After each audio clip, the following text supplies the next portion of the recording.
اللہ کے نبی صلی اللہ علیہ وسلم کا ارشاد ہے، جو شخص ایک حرف کتاب اللہ کا پڑھے اس کے لیے اس حرف کے عوض ایک نیکی ہے اور ایک نیکی کا اجر 10 نیکی کے برابر ملتا ہے۔ میں یہ نہیں کہتا سارا الف لام میم ایک حرف ہے، بلکہ الف ایک حرف، لام ایک حرف، میم ایک حرف۔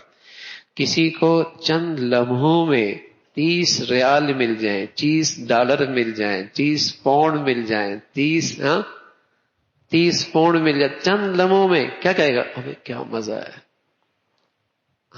ہاں میرے عزیزو، یہ دنیا ہے نا، کل پتہ چلے گا یہ 10 نیکیوں کی کرنسی کتنی قیمتی ہے۔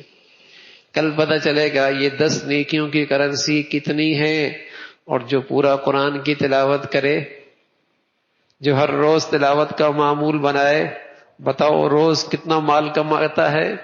ہاں، بازار کل لگے گا، اس کی منڈی کل ہوگی۔ اس کرنسی کی قدر و قیمت کا اندازہ جب آنکھیں کھلیں گی پھر پتہ چلے گا۔ نبی نے سچ کہا ہے، اللہ کے رسول نے سچ بتلایا ہے کہ واقعتاً اس پہ کرنسی مل رہی ہے۔ الف لام میم 30 نیکیوں کی کرنسی مل گئی۔ اور جو روز ہی صبح کے قرآن کی تلاوت کرتا ہو، اور ایک روایت میں رسول اللہ صلی اللہ علیہ وسلم نے فرمایا، میرا جی چاہتا ہے کہ میرے ہر امتی کے سینے میں کم از کم سورہ یاسین محفوظ، کم از کم سورہ یاسین محفوظ۔ تو میرے عزیزو، اللہ نے صحت دے رکھی ہے، خوشحالی بھی دے رکھی ہے، فرصت بھی دے رکھی ہے، تو میرے عزیزو اس دولت کی بھی قدر کر، بڑی دولت ہے۔ جیسے اللہ نے یہاں خوشحال رکھا ہے، کل اس سے زیادہ خوشحالی مل جائے۔ جیسے اللہ نے یہاں دنیا کی دولت اور مال دے رکھا ہے، اللہ کل نیکیوں کی شکل کے اندر بھی ہمیں مالدار بنا دے، پھر مزہ ہے نا بھائی، پھر مزہ ہے۔ اس دولت کا کیا مزہ جس کے بعد پھر فقیری اور محتاجگی ہے۔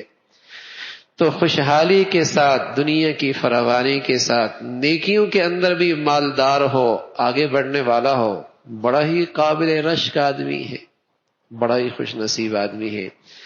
تو قرآن کا حق ہے، قرآن پر ایمان، قرآن کی عظمت، قرآن کا حق ہے، قرآن کی صحیح انداز سے تلاوت، قرآن کا حق ہے، قرآن کی زندگی پر عمل۔ یہ قرآن کے 3 حقوق ہیں، یہ قرآن کے 3 حقوق ہیں۔ اس کی عظمت ایمان، قرآن کی تلاوت، قرآن کی زندگی پہ عمل۔ اللہ ہم سب کو بھائی مرتے دم تک ان حقوق کی رعایت رکھنے کی توفیق نصیب فرما دے۔